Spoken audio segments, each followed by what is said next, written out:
મારો એરિયા જે લાગે છે કારેલી બાગ વીરનગર સોસાયટીમાં બરોડા સેન્ડવિચની બાજુમાં આપણી દુકાન આવેલ છે. રાતના 2:30 વાગે અમારા ત્યાં એક છોકરો કામ કરતો હતો 3 મહિનાથી. રાતના 2:30 વાગે ગલ્લામાંથી આવ્યો, પૈસા કેશ રોકડા ચોરી કર્યા 49,700 રૂપિયા, એટલે ટૂંકમાં 50,000 ગણો તો ઠીક. અને 2 મોબાઈલ, એક ઓફિસનો મોબાઈલ અને એક પર્સનલ મોબાઈલ અહીંયા હતો, એ ચોરી કરીને નાસી ગયો છે. અને રહેઠાણ છે એનું મુંબઈ, રોહિત સાલવી નામ છે. અમને રાતના 2:28 ચોરી કરીને સવારે હું ઉઠ્યો તો મારા કેમેરામાં જેવું જ કોઈ એન્ટર થાય કે કોઈ પર્સન ડિટેક્ટ થાય તો એમાં હ્યુમન ડિટેક્ટેડ એવું બતાવે. અમે લોકોએ જોવા માટે ખોલ્યું કે ભાઈ રાતના સવારના 5:30-6 વાગે 2:30 વાગે રાતના કોણ હ્યુમન ડિટેક્ટેડ છે. તો તાત્કાલિક મેં હ્યુમન ડિટેક્ટ કર્યું, પેલું મેઇન એન્ટ્રી એની એન્ટ્રી દેખાઈને આવ્યો. અમે જોયું અને ત્યાર સુધી તો નાસી ગયેલો.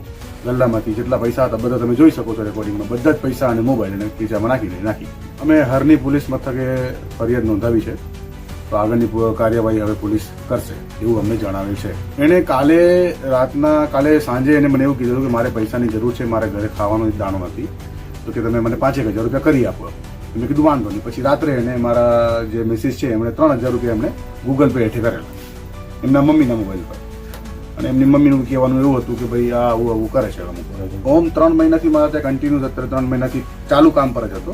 એના પહેલા 6 મહિના પહેલા બી 2 થી 3 મહિના મારા ત્યાં કામ કરી ગયો છે.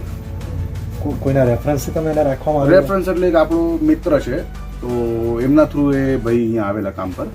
તો એ તે સમય પર સારું હતું, એટલે પછી બીજી વાર બી આવ્યું કે મારે કામની જરૂર છે, કે વચ્ચે હું મુંબઈ પાછો જતો રહેલો, મારી મમ્મીની તબિયત બરોબર નથી, એટલે પછી આપણે પાછો કામ પર રાખ્યો. 3 મહિના સુધી એને કામ પર રાખ્યું. તો 3 મહિનામાં એને પછી કાલે આ બનાવ બને ના ભાગી છૂટ્યો છે. હજુ તો એ મતલબ હાથમાં નથી આવ્યો. આપણે એટલે તો અરજી કરી છે. તમારા દ્વારા કોઈને કોન્ટેક્ટ કરવામાં આવ્યો? એનો ફોન જે અમારા ઓફિશિયલ 2 નંબર છે એના જે પાસે છે અત્યારે, બંને નંબર પર કોલ કરીએ છીએ. એક નંબર ચાલુ બતાવે છે, અમુક વાર ચાલુ થાય છે અને અમુક વાર બંધ થાય છે.